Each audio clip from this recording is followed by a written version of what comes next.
going? How's it going, everyone? Welcome back to the podcast. I'm your host, Joe to One Love, here with your AEW Dynamite review for January 19, 2022. Solid show. Kind of the build up towards Beach Break, which is next week, which is the in between big show before Revolution at the start of March, and they're amping up that show as well. But solid show nonetheless tonight. We got the return of Jon Moxley, and he returned after his 3-month process in rehab. So very good to see him back. He got a very good promo, heartfelt promo tonight. Also, he'll be making his return match on Friday's Rampage versus Ethan Page, so that's going to be fun to look forward to. Lance Archer, who made his return last week in his beatdown of Hangman and Page, he was out here tonight with a match against Frankie Kazarian, but Dan Lambert was in his corner, not Jake Roberts, so touch on that more in a bit, but interesting story perking ahead. Also, Adam Cole or Cassidy, Cody Rhodes, Sammy Guevara, but nonetheless, thank you for joining me. If you're new to the podcast, you want to see more, click that like and the subscribe is there. Find those videos on the homepage. Find out more. Help out the channel as well. So, there's that. AEW Dynamite opened with Jon Moxley. Boy, is it good to see him back. Last time we saw him, obviously, was against number 10 of the Dark Order, Preston Vance, in which he arrived. Paradigm Shift 1, 2, 3, mangled his face as well, and left. That was the last time we saw him. And then next thing you know, it's going to be Orange Cassidy versus Miro in the semifinals of the world title in there. So there's that. But we could see that he was a bit, I would say, bloated last time. But he came out here tonight and he looked more in shape, more slimmer, more lean. Sounds good to see Moxley back healthy. He said that people have their demons and he didn't exercise his demons. He kicked the shit out of his demons. He thanked everyone that has back since day one. He said that now he's back. He will go on a pilgrimage in 2022, do whatever he wants, and look out for anyone, whether it's AEW or across the world.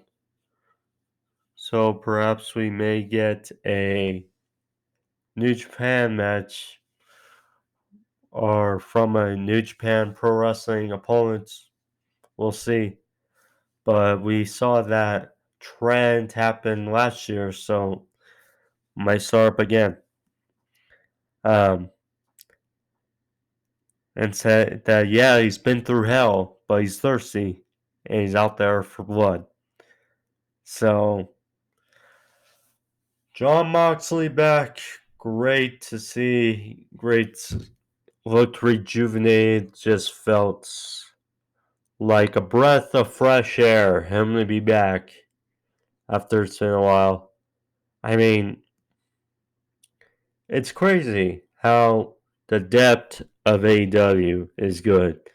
Because really, until last week, we were without for months, really. Kenny Omega, who still out, Miro, who still out, Lance Archer, and then Jon Moxley. But the depth of AEW, and now Jon Moxley's back. Lance Archer returned last week, so good stuff there. And Kenny Omega is going to return in the future after resting all his injuries. And Miro. But yeah, good the depth of AEW. Moxley still has his Wild Things theme. I'm sure some were hoping that he was going to return to his old theme for AEW. That was not the case, but you know what, that crowd in DC, they certainly loved it. So we got MJF and Wardwell backstage. By the way, happy birthday to Wardlow. I'm not sure what age he is, but happy birthday to him. I think he's in his early 30s, so there's that. But MJF was backstage. He criticized CM Punk's victory over Wardlow last week, talking about he grabbed Wardlow's hair and the tights for a cheap victory, and that he's a coward. And so he said to Wardlow right next to him, saying that he apologized to him on his birthday. That's his birthday gift. But, yeah, of course, MJF. However, because he laid his hands on MJF, he's going to have to dock his pay. So, happy birthday, Wardlow. But, hey, he said that if you get the wins, if you get right back up there, then that pay will get back rolling. So, anywho, MJF said some other stuff, and he said, I'm better than you, and you know it. And Wardlow just had that mean mugged, cold stare at MJF. It was just great to see. Great. So then we got Adam Cole and his baby, Britt Baker. Which, I mean, seeing the boom taunt the Adam Cole baby, and then Britt Baker's DMD chant all after another was just great to see. Great fun to see for that crowd, and they ate that crap up. So versus Orange Cassidy and Kris Statlander. This was very fun for what it was. Adam Cole and Orange Cassidy definitely have good chemistry together. They manage to always pull out good matches between two. Of course, we know how good Adam Cole is, one of the best in the business. Orange Cassidy can definitely hang with many of them. And Britt Baker and Kris Statlander, obviously, we know Britt, the AEW Women's Champion, Kris Statlander. She's so up there with the top of the division. So, although we would like to see more of her in a higher deal, because she's kind of got that feud going on with Leo Hirsch, and it's like, eh. And no offense, Jade Cargill, but Kris Statlander is better than Jade Cargill, although Kris Statlander is good enough to be the AEW Women's Champion. But nonetheless, good match between these four. Quick tags in and out with Adam Cole and Britt. Mind games played between the two teams. Orange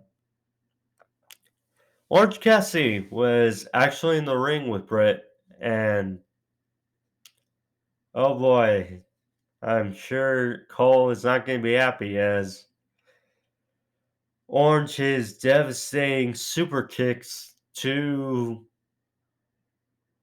Britt Baker, which was hilarious, and then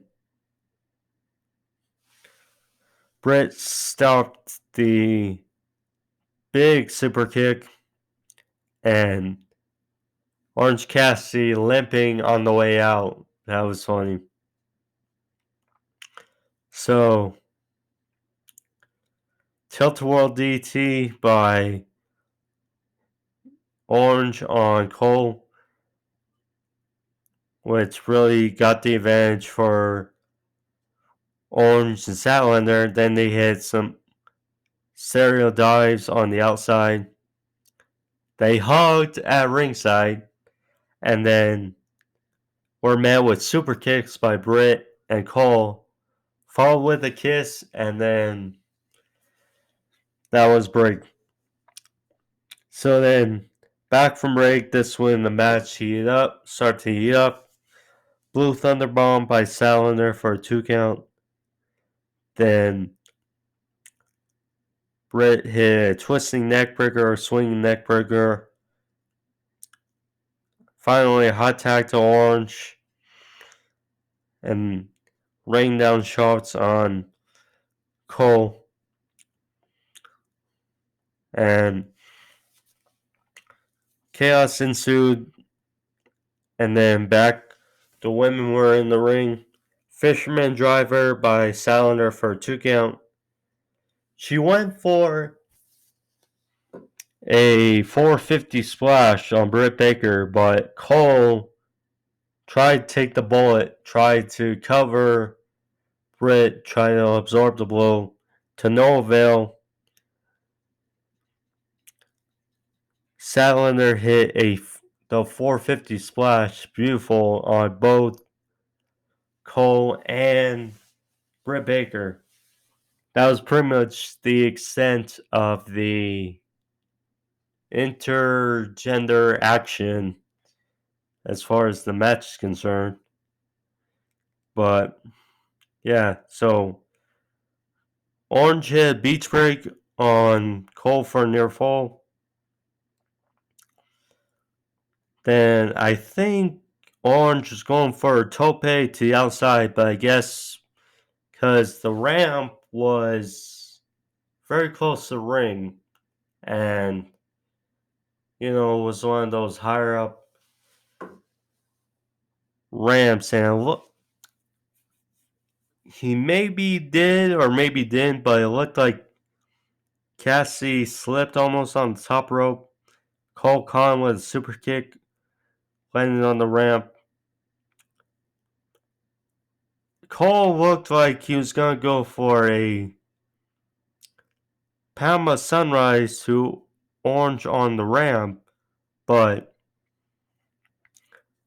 Statlander shoved Orange back in the ring, and then it looked like teasing it for Cole to hit a Panama Sunrise on Kris Statlander on the ramp. Instead, his baby, Britt, took the blunt and hit Statlander with a super kick, followed with a destroyer on the ramp, taking her out. And then Cole hit a Panama Sunrise on Orange for near fall. Then finally Britt and Cole set up the timekeeper's table on the outside of the ring, and then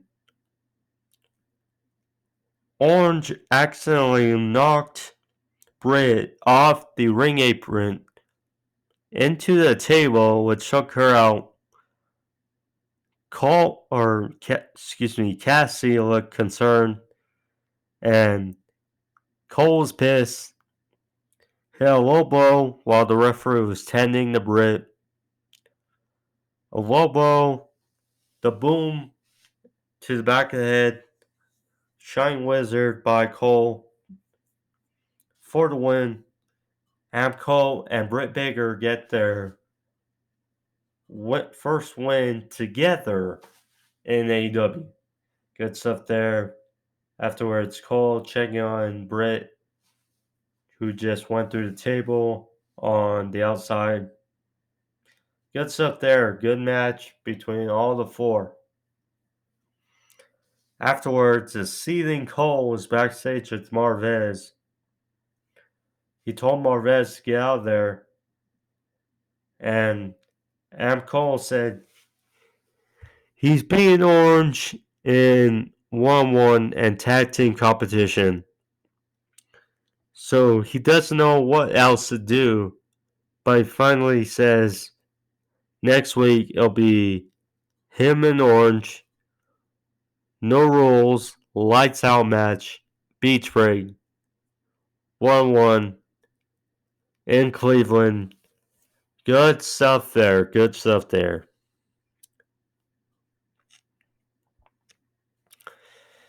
Should be a fun match. Should be a fun match.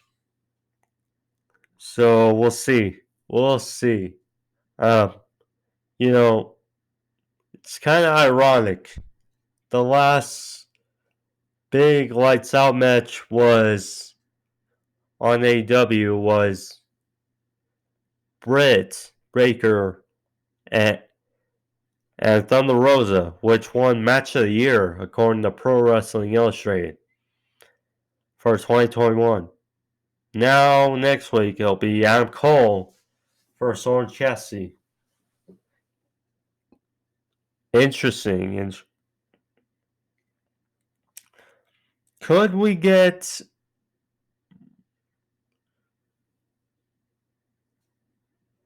a debut?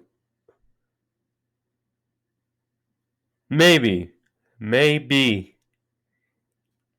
I mean, the Briscoes hover around, with FTR.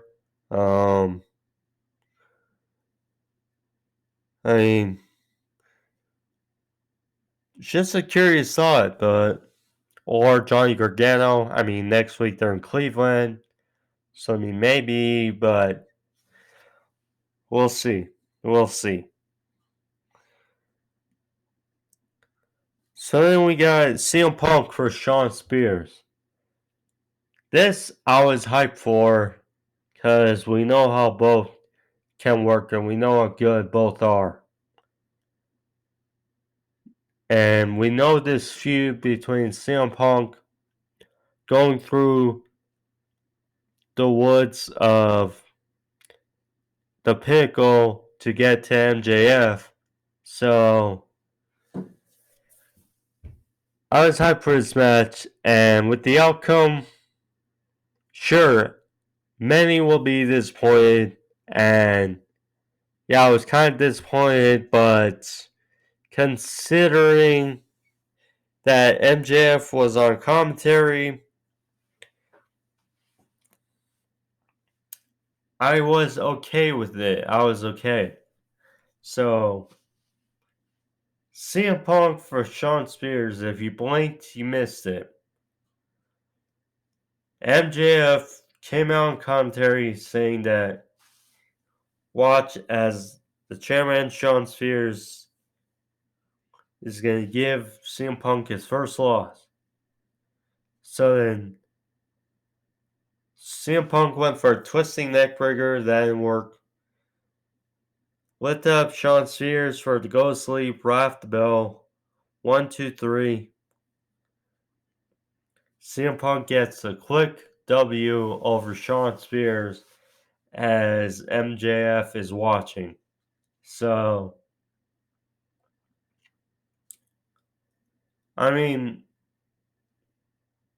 in a way, people will be upset because, well,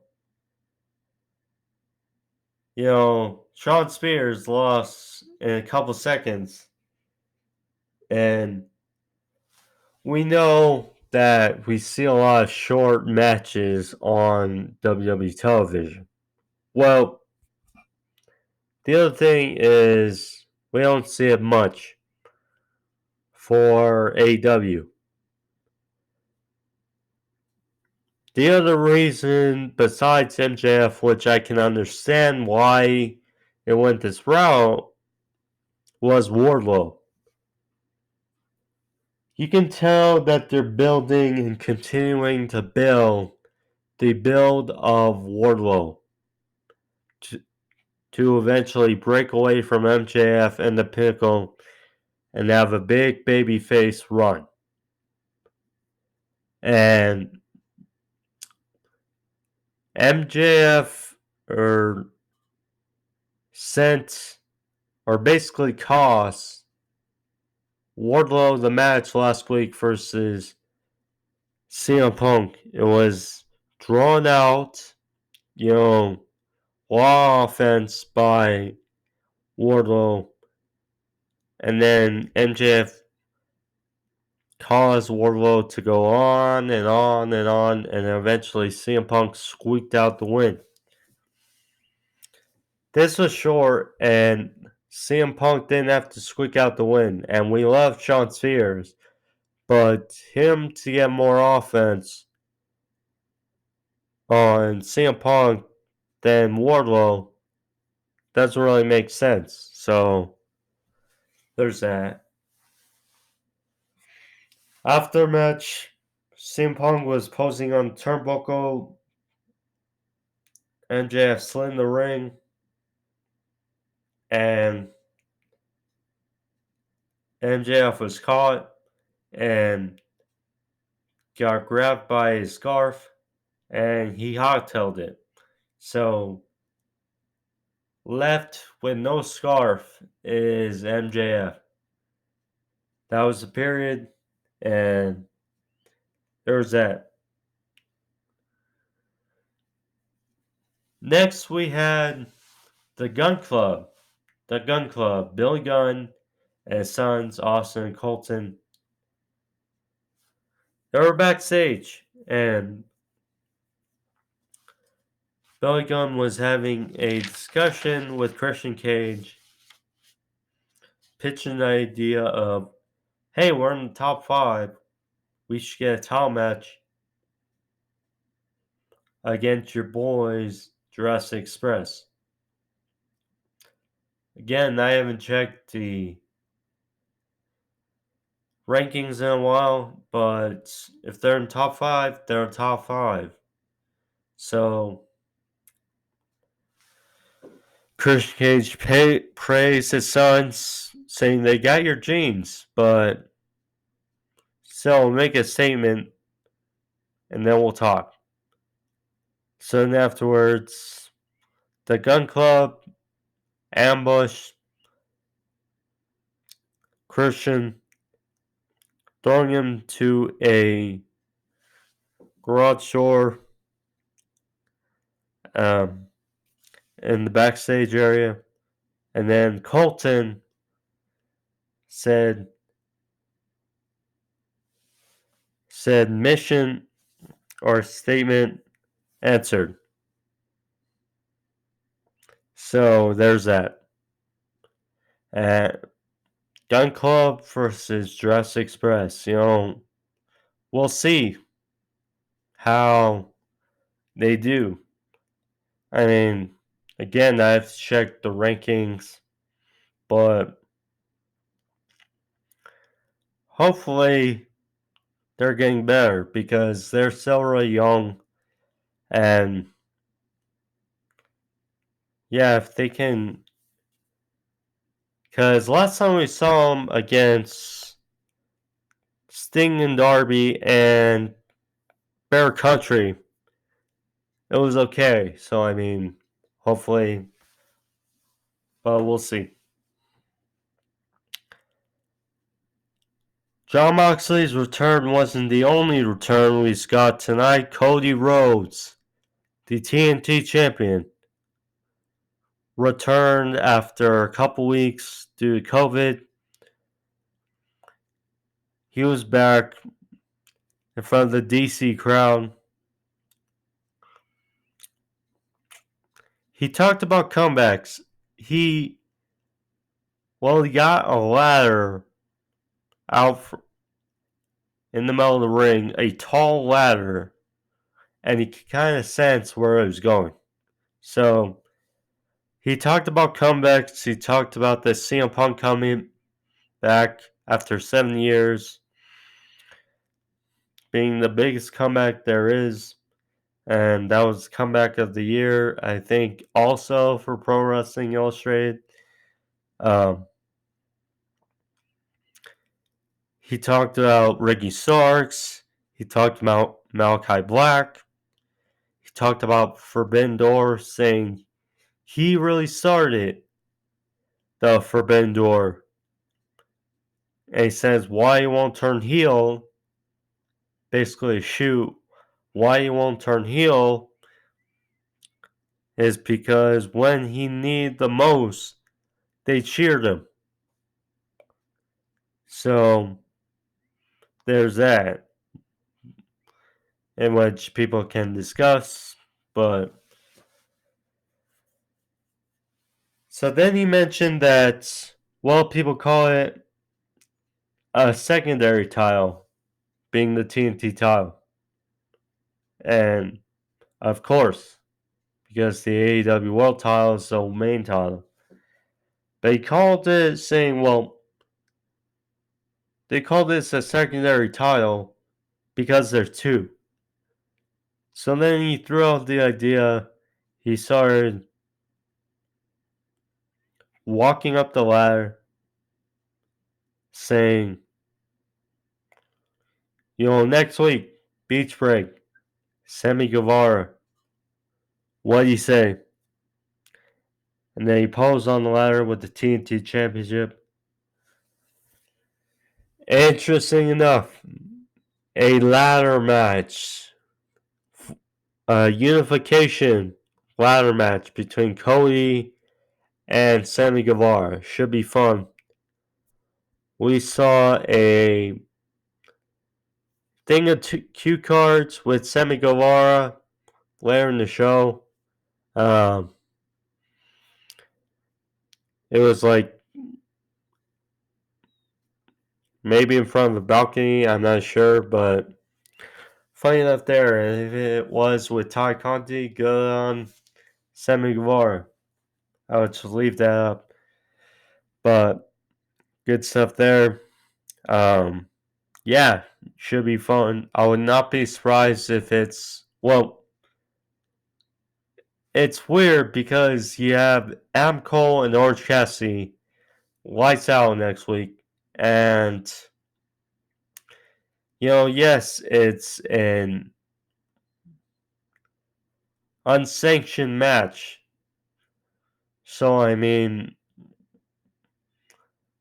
if you do that after Cody and Sammy, technically Cody and Sammy will be the main event if it's lights out unsanctioned. So that's just thought that it's going to be very curious which is the last match on the show.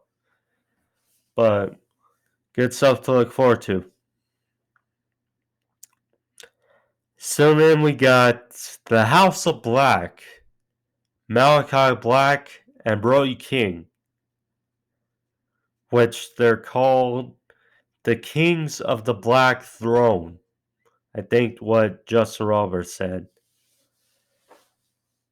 Boy, oh boy, did they have one hell of an entrance. Oh boy, that was something.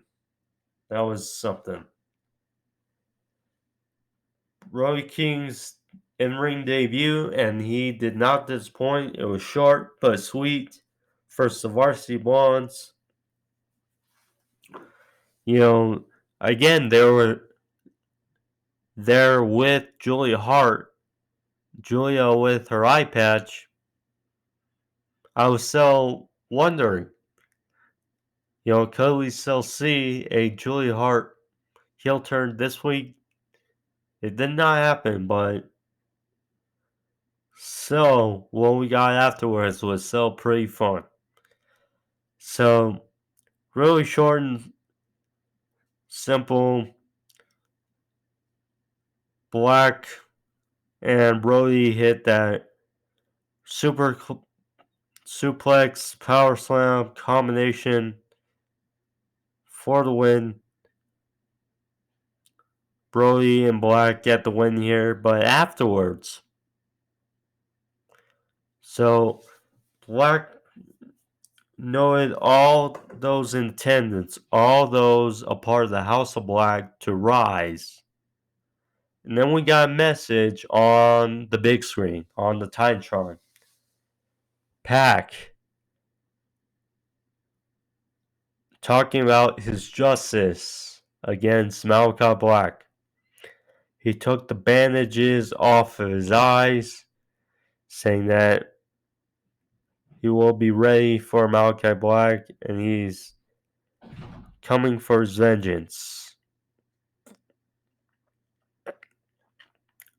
Malachi Black versus Pac. Because I thought we were supposed to get Malachi Black versus Penta. We may still get that, but yeah, Malachi Black versus Pac will be a barn burner. So then we got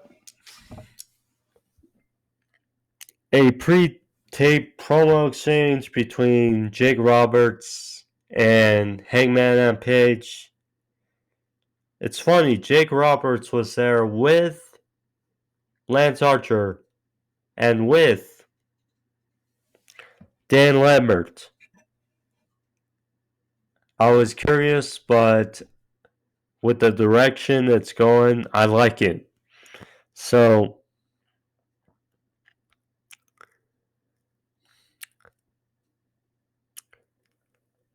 Roberts talked about the cowboy shit in which Hangman and Souls, and that he's not waiting the line anymore. He jumps the line. And Archer and Hangman said last week he was looking for a fight, looking for a challenge. Well, he's got one, and if you don't want to bring the fight to me, I'll bring the fight to you. So then Jake Roberts says another one will bite the dust. So, well, more so. It was good to see Jake Roberts back. Obviously, he tested positive for COVID a while ago. And, he's getting up there in age. And, with all his health issues, I can understand why we don't see Roberts as much as we used to. And, Archer can talk for himself, or what we saw later could definitely continue. But that was a good little promo exchange there.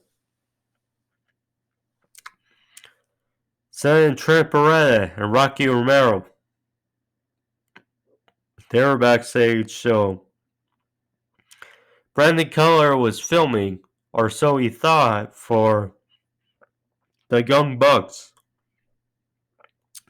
But instead, Beretta and Romero took his time challenging the Young Bucks for Rampage on Friday. Romero saying he feels a little nostalgic, talking about the times they've beaten the Young Bucks in New Japan Pro Wrestling for the IWGP Junior Heavyweight Championships. So there's that. Romero was amped up. Britt was like, thank you to Brandon Keller. Brandon Keller not being criticized, thankfully, by Trent Beretta. Next, we got Lance Archer with Dan Lambert. Yes, Dan Lambert, who we've seen Archer target many times last year. He went one-on-one with Frankie Kazarian. Alright match between the two. Although, with where they're headed with Lance Archer and Hangman, I was surprised to see the length of the match. But we saw Roberts, he was talking with Lambert on the stage. It seems like maybe we'll have to see, but Dan Lambert we know is a heat magnet, and we know he can go at it more on the mic these days than Jake Roberts, obviously, with his health issues. And, with his heat and with the direction they're headed, it will only benefit Archer.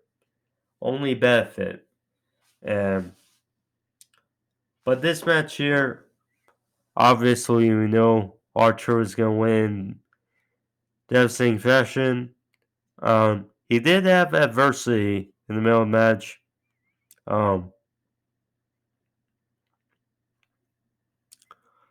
Anyways, Frankie is springboard leg drop for 1. Chokeslam, Helicoaster, and Blackout by Archer for the win. Archer gets his return, although again took a little overboard with the time, but nonetheless good. Afterwards, Dan Lambert was cutting a promo about Hangman being a fake cowboy, playing video games in his time. And he said he was going to talk about what Archer is going to do. So then Archer took the microphone and he said, enough BS. He's going to show them what he's going to do. So then there was a chair, but Archer threw it outside the ring on the ramp. He tossed Frankie out on the ramp. And it looked like Archer was going to chokeslam Frankie on the chair on the ramp. And then we hear Hangman's music. Hangman trots out, confronts Archer, slaps him in the face, which I don't know why you would want to slap a guy like Lance Archer in the face. But he did. And then they started brawling towards the middle of the ring. Hangman got his payback from last week, knocking Archer to outside the ring. Archer was seething. Dan Lambert held Archer back, saving it for another time, which I'm guessing is Revolution, but good stuff. Again, solid start for this. I'm liking the direction of this feud. Because Archer coming back after months off, going for the AEW World title. It needs to be a good story, and so far, they're doing a good job. for Hangman. So we got Serena Deeb for Sky Blue. Wasn't much here, although it's good to see both Serena Deeb, how she's been using this heel work is great. Sky Blue, she's green, but she has a good look, but she still needs work in the ring, I think, and obviously we knew she was going to win against Serena Deeb. So this fast, swing neck breaker by Deeb. Deeb talks. Finally, the surrendering lock locked in on Blue. Blue taps out. Simple. Another win for the Professor, Serena Deeb. Afterwards, we saw Dan Lambert 3 times. Funny tonight. 3 times Dan Lambert. But so Ethan Page was backstage with Dan Lambert and Scorpio Sky. Lambert talked about how everyone's dodging Moxley in his return for a match on Friday's Rampage. Well, not Ethan Page.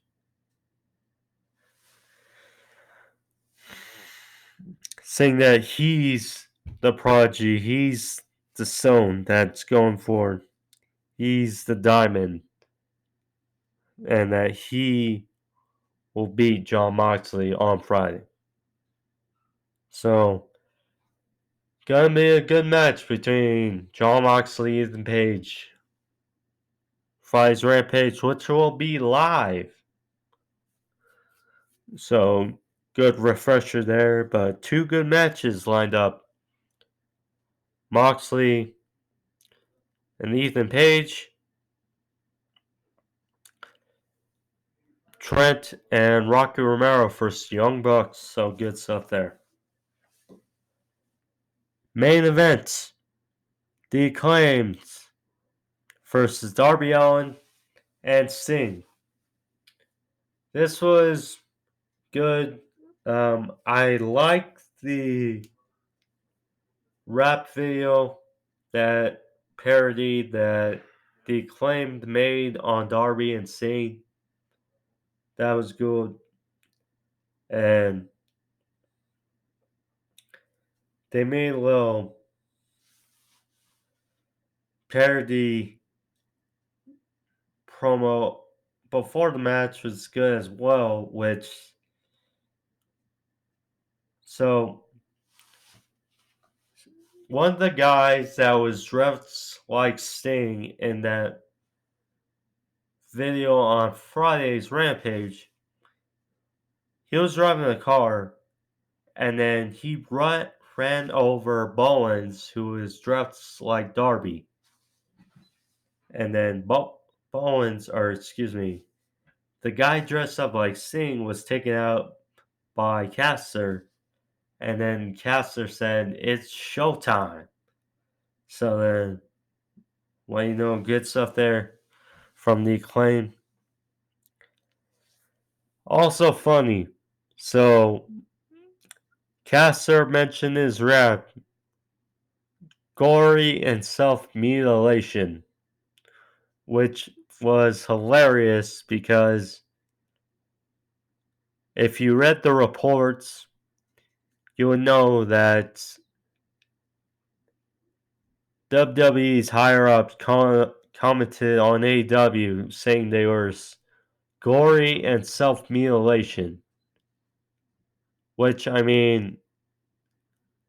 is hilarious because while that great street fight between the Bunny, Penelope Ford, Anna Jay, and Ty Conti a couple weeks ago on Rampage was great, was bloody, brutal, that's just hilarious how they took that and said that line. So good for Caster.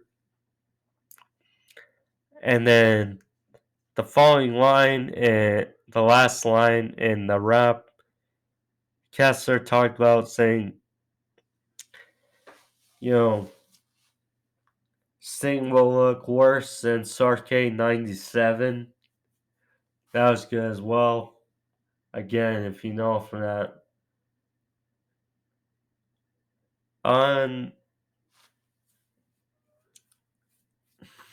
underwhelming night between Sting and Hulk Hogan, there was that.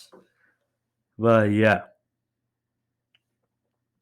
So this match was okay. Darby is taken out before the bell rang. Chair used by Bowens. Chair shot was wrapped around Darby's neck into the post. So he was taken out until the very last of the match. So Sting took on the brunt of this match, a handicap match. He did what he could. Fought off the Acclaimed, but he was hit with the boombox to the face by Bowens behind the referee's back. They were going for something. Caster was setting up the steps, and Caster got on the steps, and then like a missile, Darby Allin comes off. If you blinked, you would have missed it. Darby came out of one of the tunnels, fired at Caster, knocked him off the steel steps. That was great stuff there. Shoved Bowens into the turnbuckle. Hit a coffin drop on both on the outside. Hit a code red for a near fall. T-bone mic drop combination by the Acclaimed for a near fall. Sting hit a stinger splash off the stage area in front of the announce desk. On to Caster through the timekeeper's table on the outside. Took him out, and then Darby hit the stunner, coffin drop on Bowens for the win. Darby and Sting get the win here. They stay undefeated as a tag team, and well, they should. Good stuff there. And that was how Dynamite went off the air. So, good episode there. Prelude towards Beach Break, which is next week. Load show. Adam Cole and Cassidy. Lights out. Cody versus Sammy Guevara. Unification ladder match for the TNT Championship.